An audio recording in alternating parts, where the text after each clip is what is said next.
Ayra Starr is the queen of Gen Z human beings. I knew I was going to be a superstar, but I didn't know how. I wanna be a great one. I wanna make $1 million. that line is already massive. It's too hard. Let's go a bit louder, please. That was... How does it feel to be young and so accomplished? She's the physical representation of the spirit of the young people today. I'll make you understand what I mean when we get to the song 21. But for now, let's get into the album.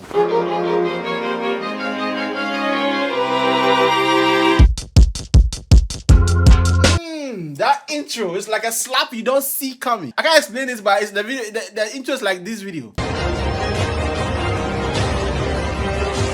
It takes you on a short, sweet journey into the sky, into the magical world, and immediately grabs you and brings you back. I love it. This song gives me welcome to Jam Rock vibes. Out in the street, they call it. And I hate what I'm about to do, but I'm going to do the music journalist speech because this song deserves it. Ayra Starr confidently makes her presence known right in the beginning. You can feel and hear the audacity in her delivery and the brashness in her choice of words. I release my mind, I need to re-up. I dare bitch to say some, fuck up off my face, huh? And this goes perfectly with the production. The kicks are hard hitting, the snare bites your eardrums, pun intended, in the same way Ayra's vocals do when she sings lines like no bitch, can you wrap it up when you talk to me now, bitch? In a way, this song defines Ayra Starr herself. It has these beautiful strings that are short-lived in the beginning but are present throughout the song over these hard-hitting drums, which I think is symbolic of the cute and sweet Ayra Starr we know, daring a bitch to say something and telling her to fuck up off my face, huh? She's not just a pretty face like the strings, she's also a bad bitch like the drums. I hate music journalist talk so much. I hate it. My favorite line in the song is, don't watch my tone cause I like how I sound, bitch. I'm adopting that line right now. I'm saying this next time somebody asks me to watch my tone. And then on the next song, we get a complete opposite vibe.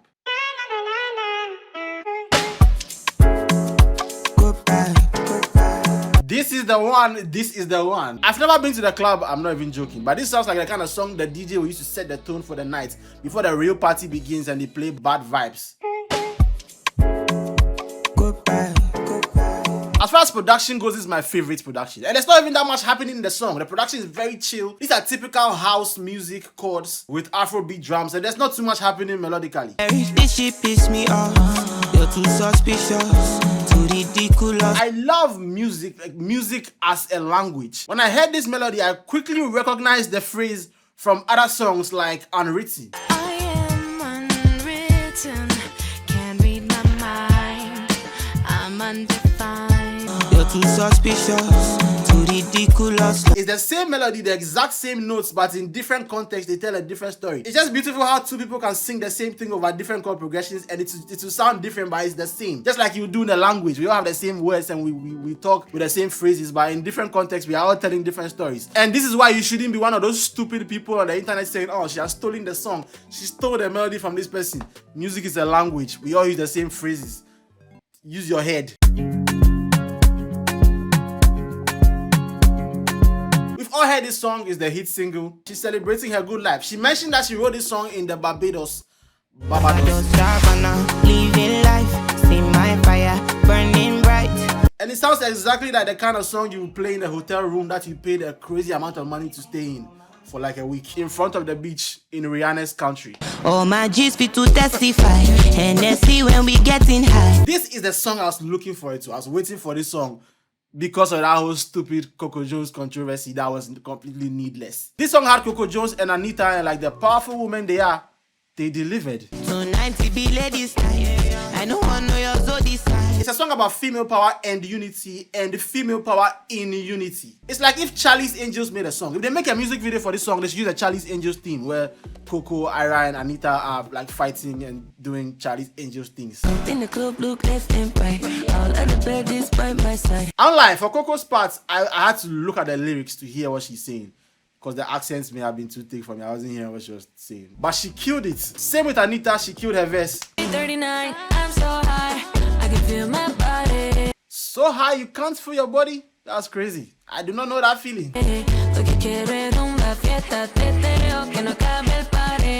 I couldn't understand what she was saying. I don't speak Spanish. But you know, anything that they sing in Spanish is automatically sexy and nice. Ladies and gentlemen, it's my pleasure to introduce to you the beautiful Ayra Starr. Control is Ayra's favorite on the album. Song off the album that is my favorite. Right now, I'm currently very much in love with Control. Because she was able to use an interpolation of the classic Shakira song, Hips Don't Lie. I'm lit tonight, you know my lips don't lie. I want you to take control.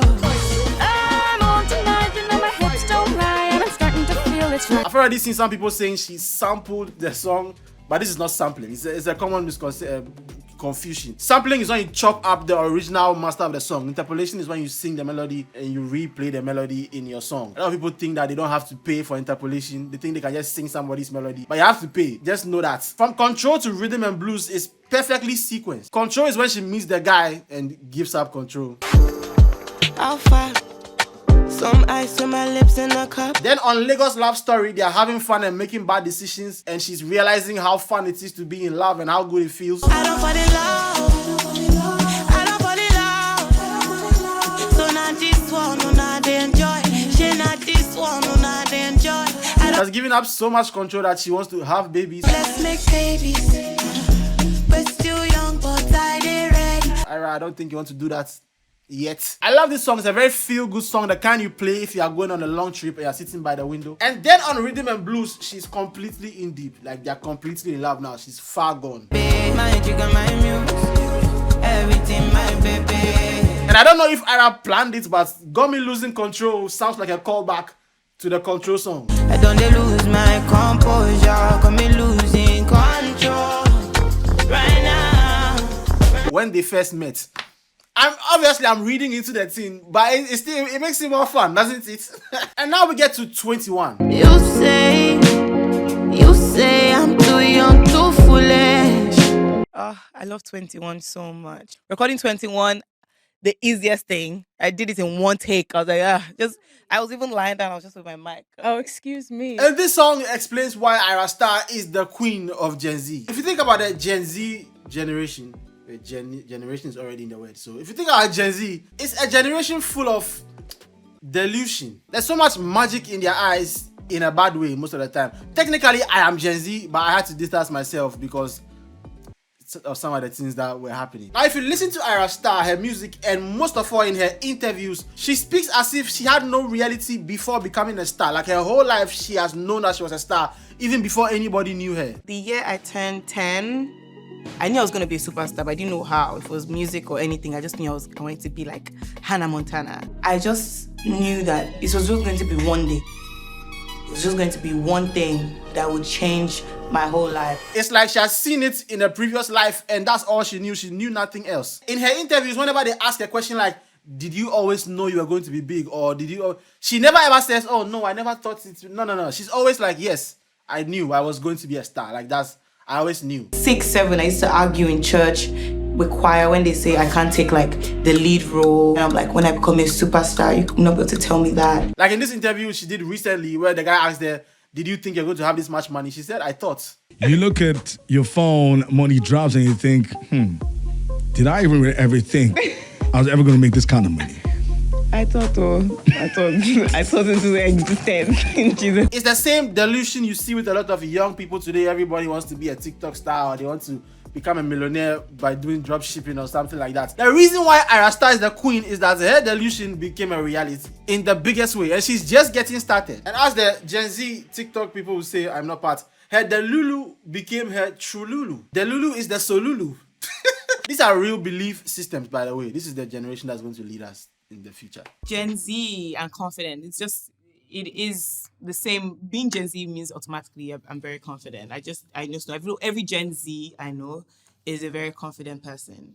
It's very beautiful to see. She had a hit song at 19, and if you listen to 19 and Dangerous, the very first song is called Cast and is named Gen Z Anthem. And the lyrics are about being who you are and not caring what anybody thinks and just doing what you want. And if you cast, you cast. Yeah, anything we want, goes up. On this life all alone. After having a hit song at 19, which is very, very rare, she's 21 now, and on this song, she's singing about how far she has come and what she's supposed to do with everything she has done at 21. What am I supposed to do with what I've done? Where did all the years go? Of course, older people will find this annoying because how long have you been here? But that's the kind of self-reflection that this generation has. That's the mindset a lot of people in the Gen Z have. Like they hit 23 and they're like, oh my God, what have I done in life? Like, relax, you're 20. Yeah, you're 20, like, relax, life is long. I was at the house trying to figure out who the fuck I am. But Ayra Starr is not doing it from a low position. Like, she's up there. Of course, there have been famous children before in history. I mean, people who have had hit songs when 19, like Michael Jackson, all the way back to Mozart. I think even Rihanna was very, very young when she broke out. But there has never ever been a generation like this where any child could become an overnight superstar by doing almost nothing. And so now more and more young people have becoming famous as their life goal. Like that is their plan. You know, when you plan and you want to get employed and do that, yeah, a lot of people's plan is to become a superstar. And Ayra Starr achieving that not just by making TikToks, but making music, which is really hard to break into, makes her the queen of Gen Z human beings. She's everything that a lot of these children want to be. 19, got a big bag, now I'm counting hundreds, playing 20-something. And so the short skirts, the attitude, the confidence, and maybe the fucked up ideas about romance, because if you get everything you want at a young age, your idea of love is distorted because you never know if somebody truly wants you for you or what you have. But who cares about true love? True love never helps anybody. But it's an issue people in her position have to deal with at that age. And the next song is about love issues, the last heartbreak song. This is my last heartbreak song. This is my last heartbreak song. Nah, nah. This will not be the last heartbreak song from Ayra Starr, okay? I let the water touch my knee. Can't let these people get to me. Ayra Starr, the water touching your knee, is it from down or is it from the top? We need to know. Is the water coming? I let the water touch my knee. Something Ayra Starr has really mastered is the way she enters songs. Like on 19 and Dangerous, Fashion Killer, the way she enters that song. But then I'm faded, but I rock it like a baby in a coat. She's a master of that at this point, and the entry on Bad Vibes is perfect. Every day is just the same. No worries for tomorrow. This song I can already tell is going to be like the most underrated song on the album, but it's one of the best songs on the album. Ayra Starr really showed her range with this song. It's another deceptive song. The beat is really, really happy, and it feels like one of those good morning songs, but then the lyrics are not so happy. I don't think there's ever been any like me from these parts. I should be happy you like me, but no, they need to walk back a lot more. Now, I don't understand Yoruba, so I don't know what she says over there, but the lyrics before, I should be happy, you would agree, suggest that it's not a good thing that she's saying over there. She's not happy or something. If any Yoruba people, translate it for me in the comments. Ayra Starr's vocals and lyrics are great, but the best part of this song is the production. The guitars, the sounds really high life. I'm making history. Come on, bro. This is another one of those that you play when you're going on a trip and you have the window seats. This is another one of those. You go hear the bedu for the chorus when the Jazzy song comes on. Jazzy song is a reimagination of One Day Cole's song You Bad, which is produced by Jazzy. I've always wanted to sample You Bad. One Day Cool, right? You Bad for so long, and it's a Jazzy production, and that's one of when you hear Jazzy's production, you know it's Jazzy's production. You bad, you want it. You bad, you want it. I don't have much to say about this song. It's a nice song, but honestly, it's not one of my favorites. I don't think it's one of the best songs on the album, but it's nice. It's very nice. Might have it all, but I'ma need some more. Time passes fast, already gone. 1942 is another one that's going to be underrated on the album. She sings it with her brother, who is her co-writer for most of the songs. Scared that maybe one day I might lose it all. Can't let the negativity to win the brawl. They are vulnerable about their fears and not wanting to lose everything they've built. And if you don't relate to the lyrics of this song, if you can't relate, you have to start working hard. You haven't built anything, okay? Is there anything you're scared of losing? You're not scared of losing anything. You don't have anything. Oh, this life. But don't worry. The Lord is with you. I'll pray for you. The Lord is with you. You'll build something this year. Amen? You won't say amen, oh. You're over there laughing. Okay, you there, me there. I don't wanna lose. Two siblings talking about everything they've built and not wanting to lose it all leads us into the next song. The kids are alright. Yeah, because of how emotional it was and how like vulnerable it was. What were you talking about? So I was talking about like coming to terms with the loss of my father and like the loss of a loved one. So it was very like If it wasn't so hard for me to cry as a man, I would have cried listening to the song. Hope you can see what I turned into. Oh. The last song is Santa. Touch on my body, feel like ecstasy. No other person, only you I see. And I don't have anything to say about this song because the song doesn't belong on the album. The song was put on the album because of the streams. They are doing it again. I saw this thing where they said the year 1021 has gotten 200 million streams in the first. Let's stop this thing. Let's stop that thing that we have been doing. Their song has streams from months ago. I put it on the album. We understand it. It's the game. They did it with the Tyler album. I spoke about that. They did it with the Tyler album, and they said in the first 24 hours, they said the album has gotten 600 million streams in 24 hours. Let's be serious, please. It's a nice. I like the Santa song. It's a big song, but it doesn't belong on the album. But it's business. I understand. They have to show the numbers at the next investor meeting. So I understand. Steady increase in the commas. I still won't ask you to like and subscribe and the notification bell. I will ask you to leave a comment below. Let me know what you think about the video. Let me know what you think about the album. Did you like it? I really like the album. I really enjoyed the album. I think Ayra Starr is great. She really showed her range and versatility on the album, and I'll be listening to this. This is going to be my rotation from now. Like the Tyler album too, I'm listening to it from that time. My favorite is Still Goodbye. If you've listened, what is your favorite? Put it in the comments below. Now I love this album so much that I'm willing to listen to it and make this video for you guys. But I still don't love it as much as I love you, and I'll see you guys soon in another video. Sing the People I could never ever ask you to like and subscribe, but you go fish share my video if you know you're feeling my vibe. People I could never ever ask you to like and subscribe.